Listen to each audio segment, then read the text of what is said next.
Tagalog po. Okay!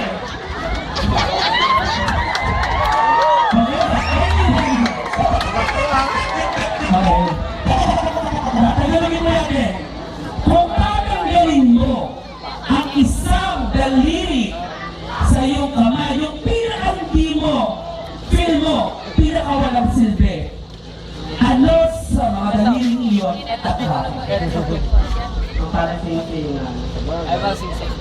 kasi kapag iba ka sa ano yung susunod? Parang gano'n. Kasi lalaki na sa lalaki hindi pwede. Same-sex marriage. Well, that's his answer. Same-sex, hindi ba pwede? Sa Amerika siya. Thank you. Hindi, pwede na yan. Malapit na hindi. Scientific na naman. Sa Philippines, hindi pa lang open na gay marriage. So, para sa napakasisinan, she has a very good point. Yes, Oo na ako, grabe talaga ito. Napakalaman mo talaga. Regalo mo nga dapat sa akin. Ano ba gusto mo? Lalaki? Arte mo naman, gusto mo. Juicy ka pa, di ka na mayayamin. Aray! Sakit, sakit. Kung babae lang yan, binipis ko na yan. Nahulog na yung mga gamit. Very confident. Okay, to pick your question. Oh, palis na nga ako ng Manila.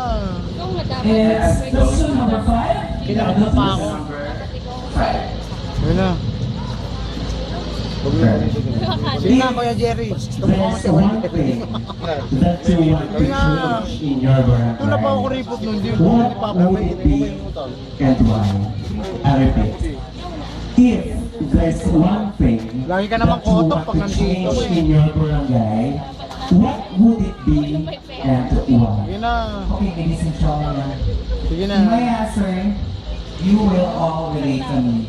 Kami na. It is the DSWT, the Damot. Department of Social Welfare and Ito, Development. napakakunat mo We naman. all know, ladies and gentlemen, that our parents are more dominant to us, our children, as a child, as their son. Sige na.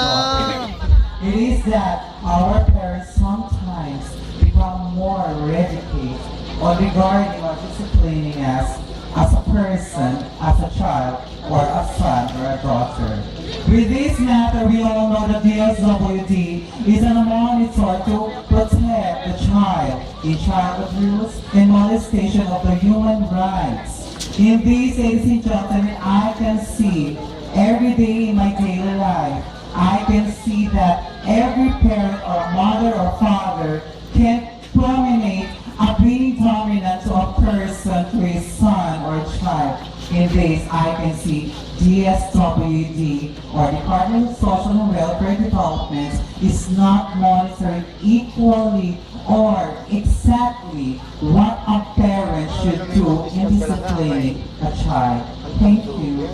A very nice answer, candidate number 2. Thank you, Ms. Angel. See, next is candidate number 3. Miss Tony Luzada. Hello, ma'am. Good evening. Are you ready? Ate, Excited. may Hey. glasses. Yung nga dapat. 5 lang. Ano yung kanan nga? 5 piso. Ah, may piso dyan sa 5 Your mga. question is question number 8. 5 lang. I'm ready for you. Bukas regalo mo. Sige. Hindi ako pupunta na Manila. Your question Pati is, training ko, bibili ko ng when regalo. was the last time you did Alam mo, basta something mga for the first time? lalaki. Again, when Di mo lang, was the last grabe naman time to. you did something for the Meron. first time? Kala ko nagkagulo, hindi natulog, matutulog. Hindi. Ha? 5 lang. Hindi. May 5 Look lang. for me, ladies and gentlemen. Tamot mo, tandaan mo yan, ha? My father. Tandaan mo yan. The last time I had my father when I was in grade school, but I want to repeat it again because even though my father didn't like me, I always present myself to be more compatible or to be more fine to